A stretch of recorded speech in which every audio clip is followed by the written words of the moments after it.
I hadn't heard from my wife in 3 days. Not once in 42 years had she gone silent like that. Not during arguments, not during grief, not even during the quiet stretches when we both needed space. She always answered eventually. Always. So by the third day, I stopped telling myself it was nothing. And that was the moment everything changed. At first, I called her the way I always did, casual. Expecting her voice, expecting normal. Then I called again, then again, each time straight to voicemail. By the end of the second day, the silence stopped feeling accidental. It started feeling deliberate, or worse.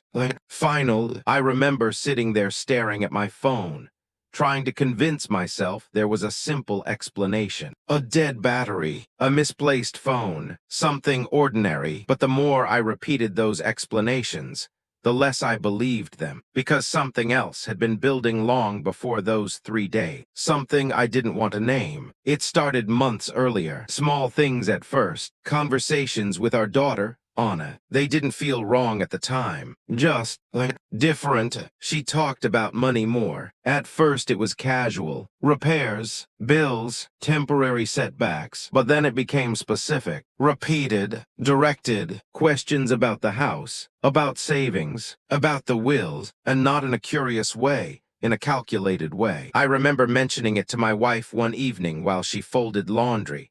The light fading through the window, her movements slow and calm. She didn't even look up when she answered. She's struggling, she said. We struggled too, and I let it go. Because that's what you do when you trust people. You choose the explanation that protects the relationship. That was my mistake. By the third day of silence, that memory didn't feel harmless anymore. So I got in the car. The drive should have taken 3 hours. I had done it dozens of times. But that morning, every mile stretched longer than it should have. The road felt wrong, too quiet, too empty, like time itself had slowed down, just enough to make you notice something was off. My hands stayed locked on the steering wheel the entire way. I tried to relax them. I couldn't. Every time I loosened my grip, it tightened again without me realizing, like my body already knew what my mind was still trying to avoid. Her phone stayed dark the entire drive. No missed calls, no messages, just silence. That was when the unease turned into something sharper. Not fear yet, but close. When I pulled into Anna's neighborhood,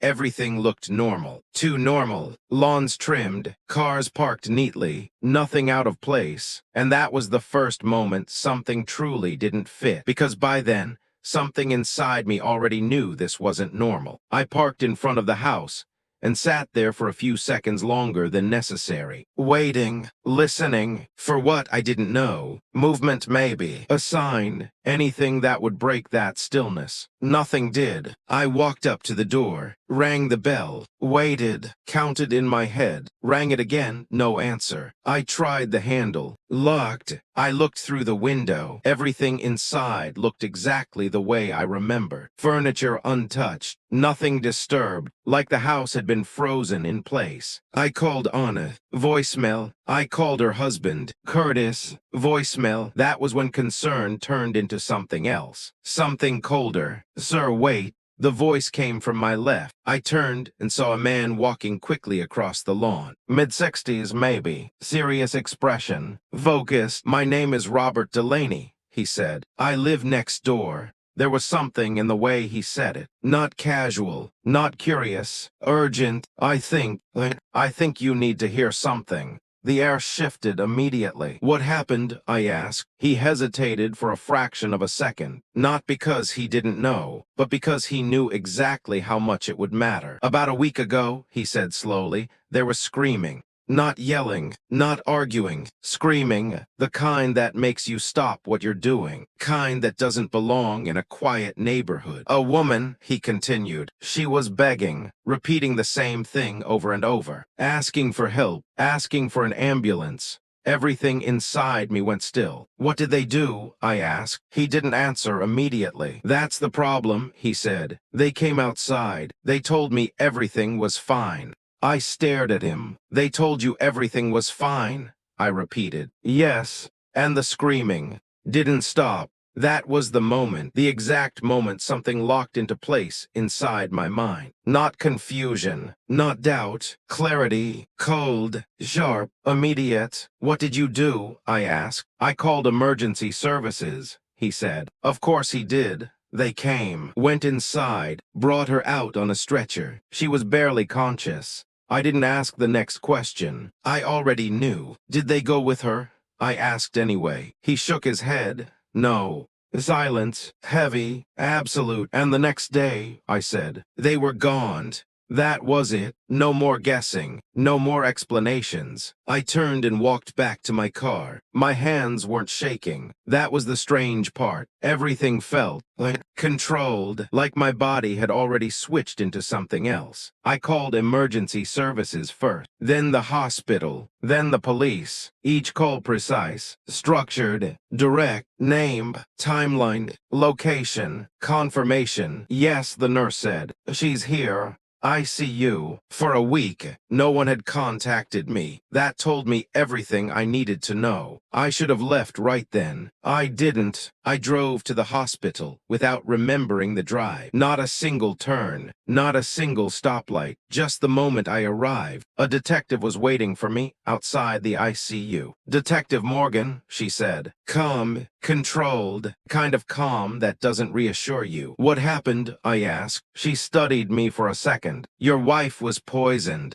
No buildup, no softening. Just the truth. Combination of sedatives and cardiac medication, she continued. Potentially lethal dose. The word poison didn't shock me. It confirmed something I hadn't allowed myself to say out loud yet. Is she going to survive? I asked. She's stable, she said. For now. For now. That phrase stayed with me. When I walked into the room, I almost didn't recognize her. She looked smaller, fragile, connected to machines that seemed louder than they should have been. I sat down next to her, took her hand. I'm here, I said, and I stayed all night. She woke up the next morning, not suddenly, not dramatically, just a slow, uneven return.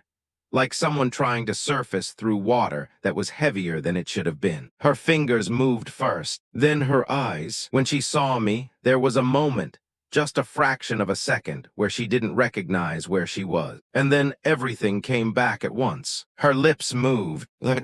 You came. Her voice was barely there. I'm here, I said. That was when I saw it. Not fear, not confusion, recognition, and something worse. Understanding. I need you to listen carefully, she said. Her voice was weak, but her mind wasn't. What happened? I asked. She closed her eyes for a second, like she was organizing it, placing each piece exactly where it belonged. It was dinner, she said. Simple, ordinary.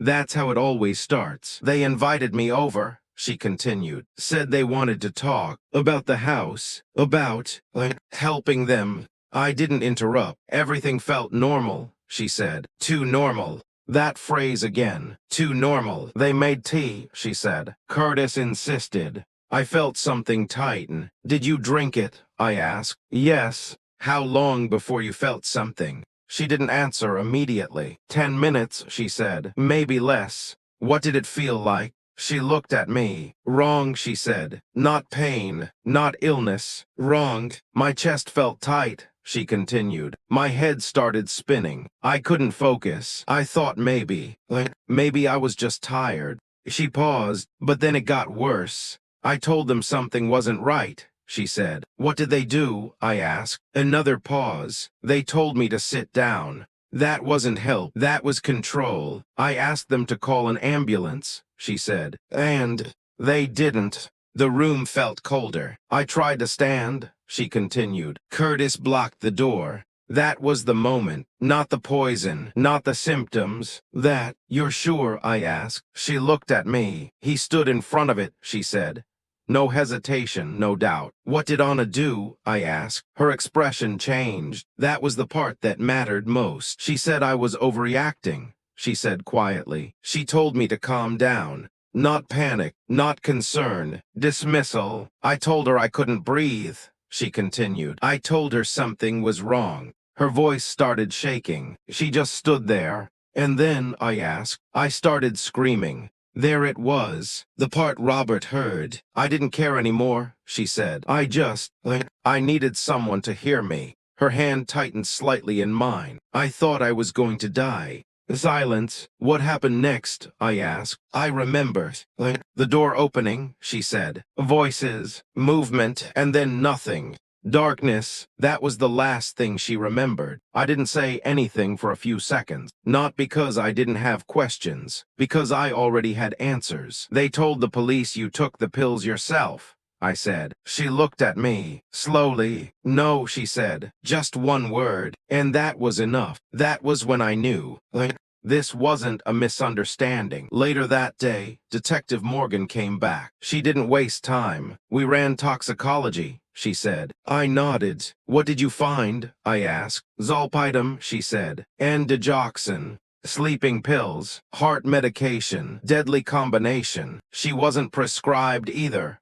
The detective continued. Of course she wasn't. How would they get it? I asked. Curtis had access, she said. We're confirming details. I leaned back slightly. Then it's clear, I said. She didn't answer immediately. That was my first warning. They're claiming she took it herself, she said. There it was. Why would she do that? I asked. They say she was stressed, the detective replied. Overwhelmed. I almost laughed. Almost. And you believe that? I asked. No, she said. Good. But belief isn't enough, she added. Also true. We need proof, she said. That was when I understood something critical. Backhand index pointing right truth alone wasn't going to be enough. Because outside that room, a different story was already forming. Curtis called that evening. I didn't expect that. I answered. Hey, he said. Calm. Too calm. We need to talk, he continued. No, I said. Pause. You don't understand what happened, he said. I understand enough, I replied. This is being blown out of proportion,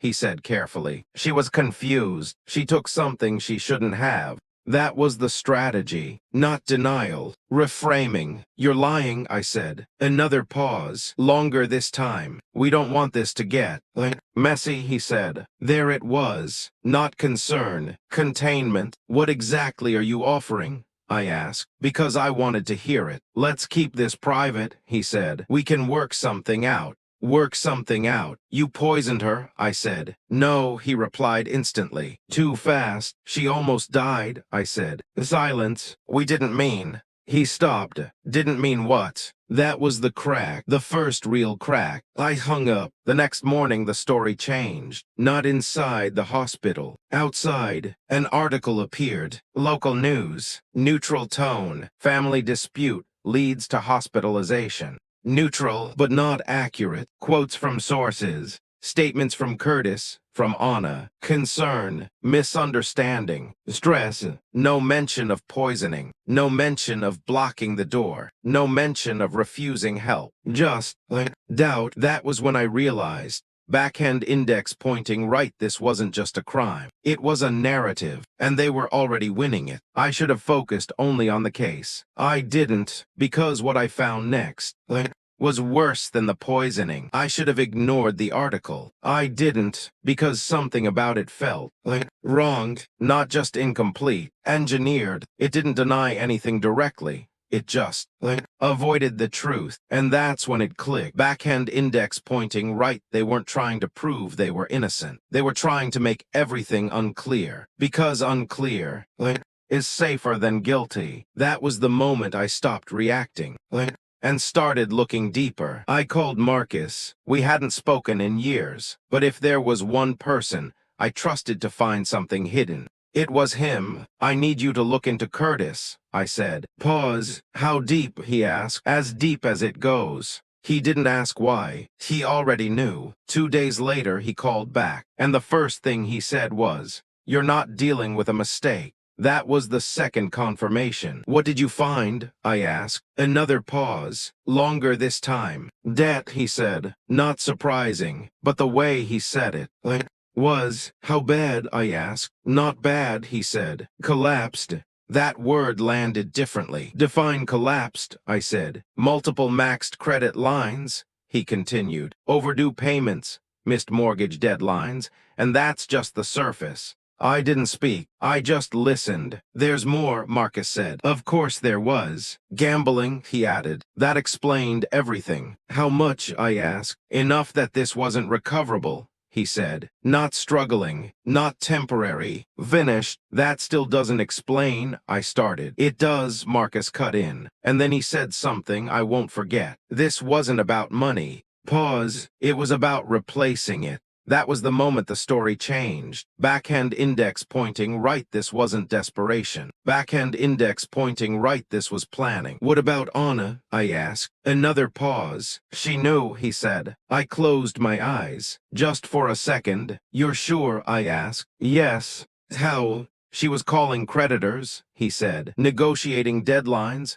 tracking accounts. Not ignorance, not manipulation, participation. And that's not all, Marcus continued. There it was. She contacted an estate attorney. Silence. When, I asked. A week before the incident. That wasn't a coincidence. What did she ask? I said. Very specific questions, Marcus replied. Inheritance structure, timeline, asset distribution. That was it. That was the moment everything locked into place. Backhand index pointing right, this wasn't a random act. Backhand index pointing right, this was a sequence. Dinner, poison, delay help, control outcome, access assets, clean, simple, terrifying. They needed her gone, I said. Yes, Marcus replied. Not emotional, just factual, and they thought they could get away with it. I added. They almost did, he said. If the neighbor hadn't called, she would have died. That thought didn't stay abstract. It stayed with me. Constant, heavy. That night I went back to the hospital. She was awake, stronger, but not the same. I sat down next to her. There's something you need to hear, I said. She didn't ask what. She already knew. They're in debt, I said. She didn't react immediately. How bad, she asked. Everything, I replied. Her eyes shifted slightly. Processing. They were planning this, I said. That was the part. She looked at me. Really looked. I know, she said. That answer hit harder than anything else. You knew, I asked. Not like this, she said. Then she looked away. But something felt wrong, she added. Of course it did. When they invited me over.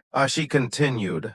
It didn't feel like a conversation. What did it feel like? I asked. Like a decision, she said. That was it. Not spontaneous. Final. That was when I realized something else. Backhand index pointing. Right, the poisoning wasn't the beginning. It was the end of a plan. The next update came from Detective Morgan. We found search history, she said. That was fast. What kind? I asked. She looked at me directly. How long does digoxin take to kill? What happens if you mix it with sedatives?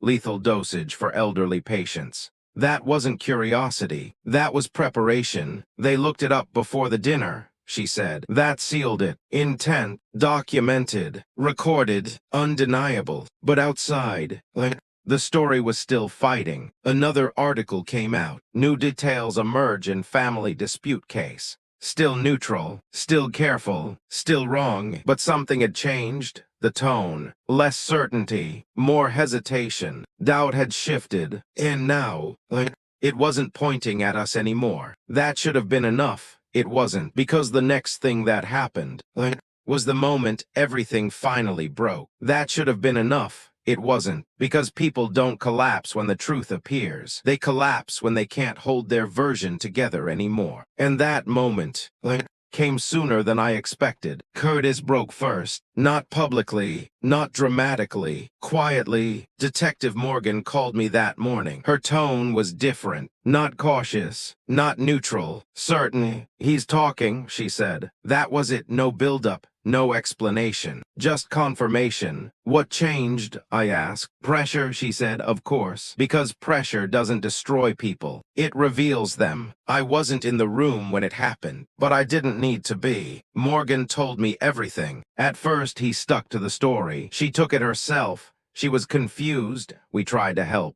The same script, same tone, but something was different. This time, They had evidence, real evidence, search history, financial records, timeline inconsistencies, and Curtis knew it. That's the thing about people like him. They don't break when they're accused. They break when they realize the lie won't work anymore. So you're saying, the detective told him, she just randomly took medication she doesn't have.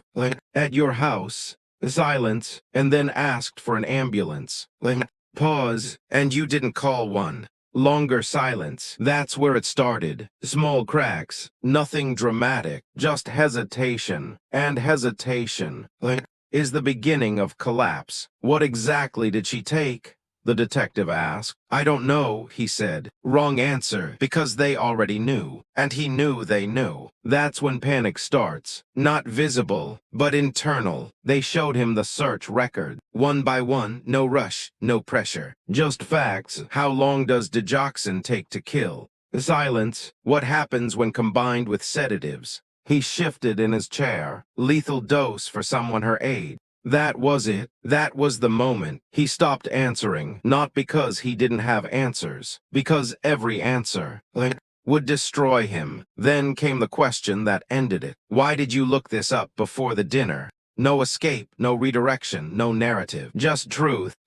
Waiting. He didn't confess. Not immediately. People don't confess like that. They drift, slowly from denial to explanation. We didn't think it would go that far, he said. There it was. Not innocence, minimization. She wasn't supposed to. He stopped. Too late, because that sentence already said everything. What wasn't she supposed to do? The detective asked. Silence. Then, die. That was it. That was the moment the entire case changed. Not legally, structurally, because now, intent was no longer hidden. But the real collapse didn't come from Curtis. It came from Anna. They brought her in later. She came in calm, controlled, prepared, same as before. That was her strength. Control. They're lying, she said immediately. Of course she did. They're trying to turn this into something it's not. Same strategy. Distance, reframe, survive. But this time,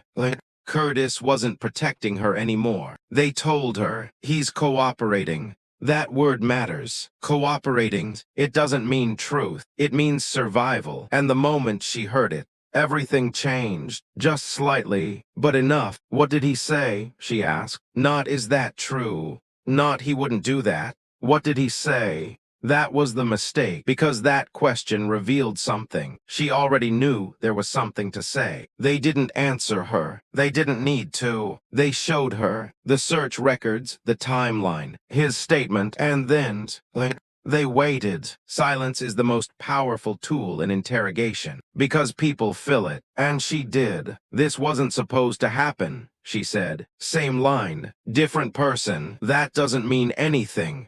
The detective replied. Calm, neutral, deadly. You were there, she continued. You saw how she was acting. Acting, the detective repeated. There it was. That word. She was confused, Anna said quickly. Too quickly. Confused enough to be poisoned. Silence. That was the moment. The same moment. Different room. Same collapse. People think guilt looks like emotion. It doesn't. It looks like loss of control. And Anna was losing it, not loudly, not visibly, but structurally. Her sentences got shorter, her tone changed, her certainty disappeared, and once that happens, there's no going back. They arrested them both that afternoon.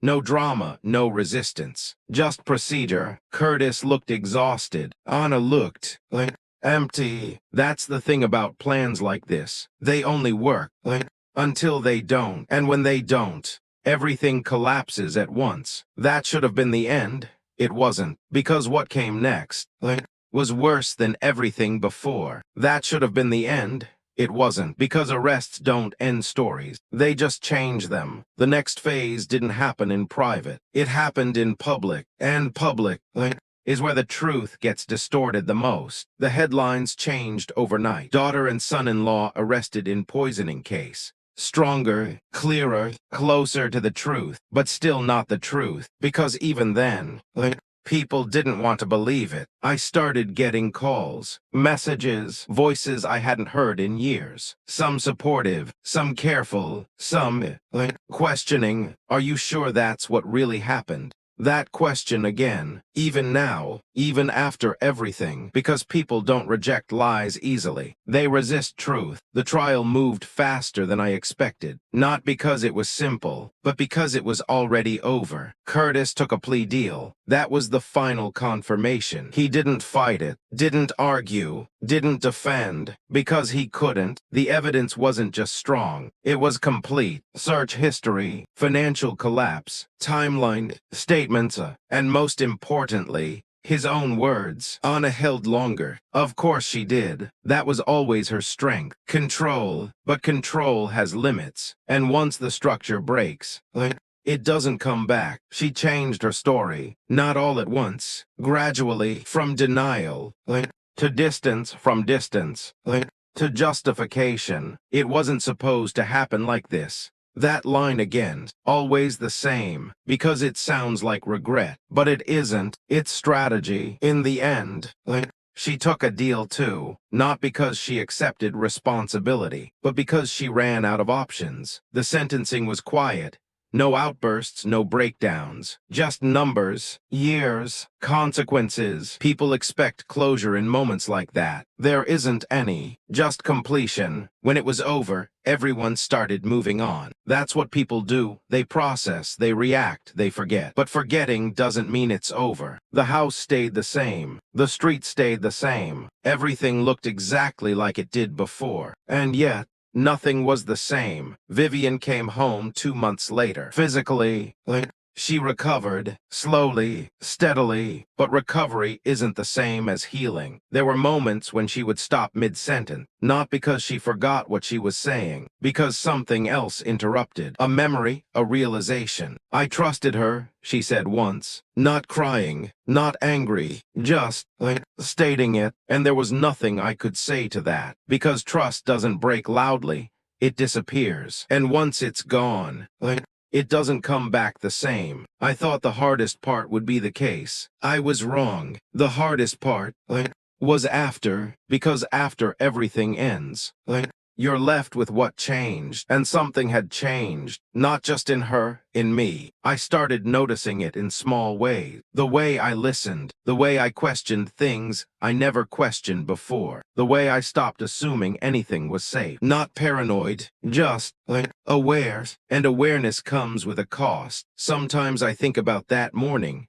The drive, the way I told myself it was just a visit, just concern, just something small. I didn't know.